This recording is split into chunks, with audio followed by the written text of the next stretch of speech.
Purchase engineering. There is no engineering branch in your academics or in the engineering colleges such as purchase engineering.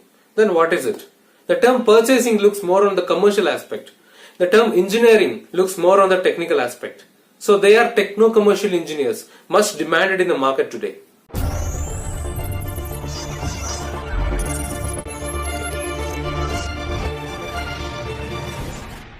I have told in many of my videos that what a company does, how do business works. At a basic level, it's all about buying, selling and generating the profit. They buy the raw materials, they convert them into the finished product and they sell into the market and generate the profit. Any industry or any company for that matter. So the process of buying is very important and directly impacting on the profit. If my company is a restaurant, I need to continuously buy spices, vegetables and grains. So I need someone who knows the vegetables well, who know the prices, who know what quality of vegetable is good and what quantity to buy and from where to buy. Who can judge the quality aspect of the vegetables. So based on the industry, a company decides what kind of experts they want in their technical purchasing department. So an engineering industry who wants to buy different grade of steels as raw materials, casted part, forged parts, welded parts.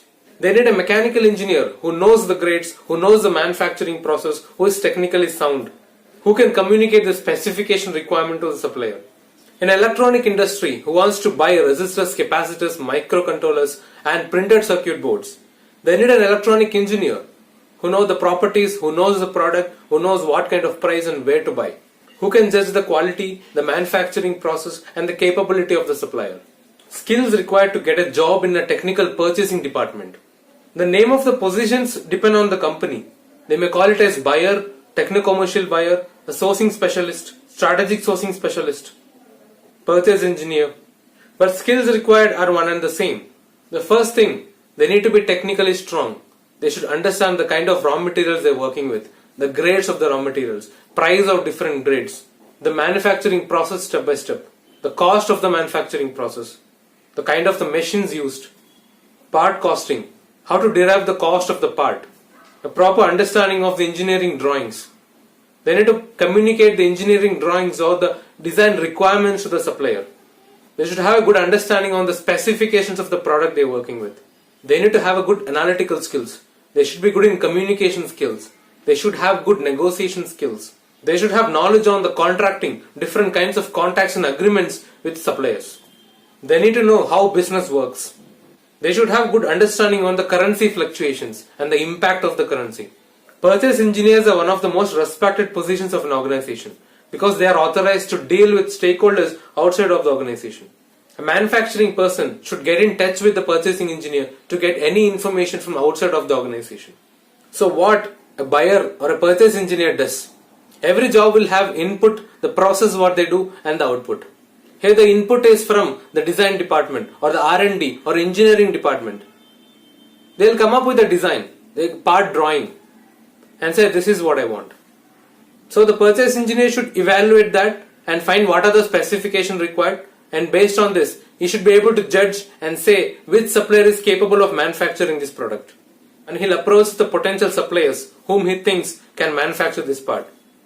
And he'll approach them with an RFQ, which is a request for quotation. And the supplier will evaluate this particular design and come up with all these technical queries. So the buyer should ensure that supplier understands all the technical requirements specified by our engineering team.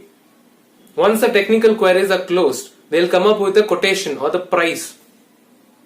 Again, the buyer should evaluate the pricing.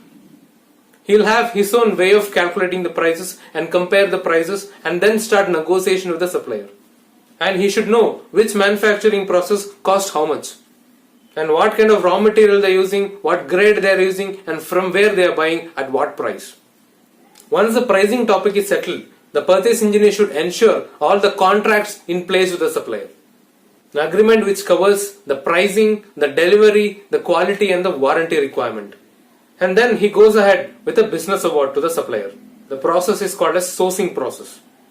And if there is any design error or if there is any unnecessary shooting up of the cost due to this design, the purchase engineer has always rights to go and discuss with the engineering team to redesign the part and bring down the cost.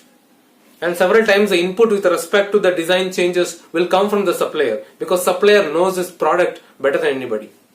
And after the business award process, the purchase engineer or buyer to ensure the quality of the product delivered.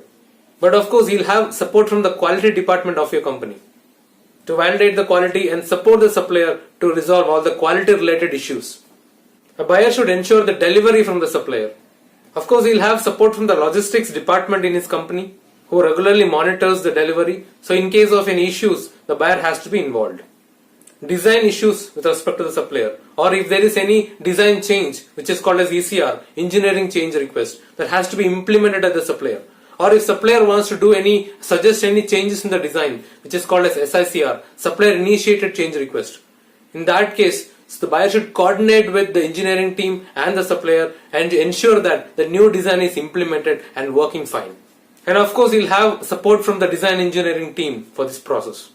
Buyer is also responsible for the finance and payment to the supplier. Any issues with respect to invoice or payment. Of course, you'll have support from the finance team in your organization. See, so many departments are there to support the buyer in his process. But end of the day, if they have any issues with the supplier or supplier not supporting them, they'll escalate and come as a complaint to the buyer. Because the buyer or the purchasing department will have an upper hand for any discussion with the supplier. Because they are giving the business, they are awarding the business, they are signing the contract. Purchase engineering is one of the highest paid job because they are directly contributing to the profit of the organization. And it's quite easy for them to switch the departments within supply chain.